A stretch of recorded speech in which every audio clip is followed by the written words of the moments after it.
આ અંગે કાપોદ્રા પોલીસ પાસેથી મળતી માહિતી પ્રમાણે કાપોદ્રા પોલીસની ટીમ પેટ્રોલિંગમાં હતી। આ દરમિયાન પોલીસને બાતમી મળી હતી કે કાપોદ્રા વિસ્તારમાં એક રિક્ષામાં બેસેલા ઈસમો પાસે દેશી હાટ બનાવટના હથિયાર છે।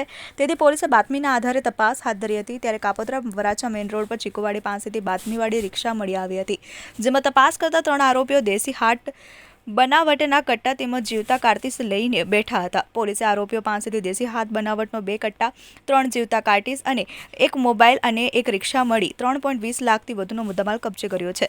પોલીસે છોટુ કલ્યાણસિંહ કુશવાહા, મોનુ અજયપાલ કુશવાહા અને સત્યેન્દ્રસિંહ રણબીર સિંહ કુશવાહાની ધરપકડ કરી છે। આરોપીઓને દેશી હાથ બનાવટના કટ્ટા આપનાર તથા મંગાવનાર વિજય કુશવાહા અને અઠની નામના 2 આરોપીઓને વોન્ટેડ જાહેર કર્યા છે। હાલ પોલીસે આરોપીઓની ધરપકડ કરી કાયદેસરની કાર્યવાહી હાથ ધરી છે।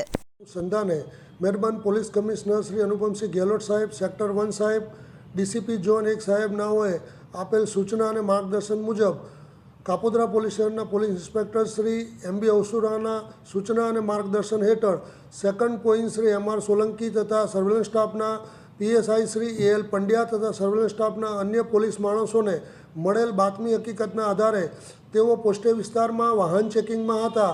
તે દરમિયાન તેઓની બાતમી હકીકતવાળી એક ઓટો રિક્ષા આવતા એ ઓટો રિક્ષાને ઊભી રાખી તેને ચેકિંગ કરતા અને સઘન ચેકિંગ કરતા રિક્ષાની અંદર બેઠેલ 3 ઈસમો પાસેથી દેશી બનાવટના કટ્ટા નંગ 2 તથા જીવતા કાર્ટીસ નંગ 3 તથા 3 મોબાઈલ અને ઓટો રિક્ષા મળી કુલ્લે કિંમત ₹3,20,000 જેટલો મુદ્દામાલ હસ્તગત કરવામાં આવેલ છે। અને આ અનુસંધાને કાપોદ્રા પોલીસ સ્ટેશન ખાતે આર્મ્સ એક્ટ હેઠળનો ગુનો રજીસ્ટર કરવામાં આવેલ છે અને આ ગુનાની તપાસ સર્વેલન્સ સ્ટાફના પોસબ શ્રી AL પંડ્યા સાહેબ નાઓ કરી રહેલ છે। આ ઉપરોક્ત આરોપીઓની જે ધરપકડ કરવામાં આવેલ છે તેઓની પૂછપરછ દરમિયાન એવી હકીકત ખુલવામાં પામેલ છે કે આગામી નવરાત્રિ તથા દિવાળીના તહેવારો આવતા હોય અને તે અનુસંધાને તેઓને કોઈ સારી એવી ટીપ મળે તો મોટો કોગ્નિઝેબલ ગુનો કરવાની યોજના હતી અને આ અનુસંધાને અન્ય 2 આરોપીઓને પણ વોન્ટેડ જાહેર કરવામાં આવેલ છે અને હાલ આ ગુનાની તપાસ તજવીજ ચાલુ છે।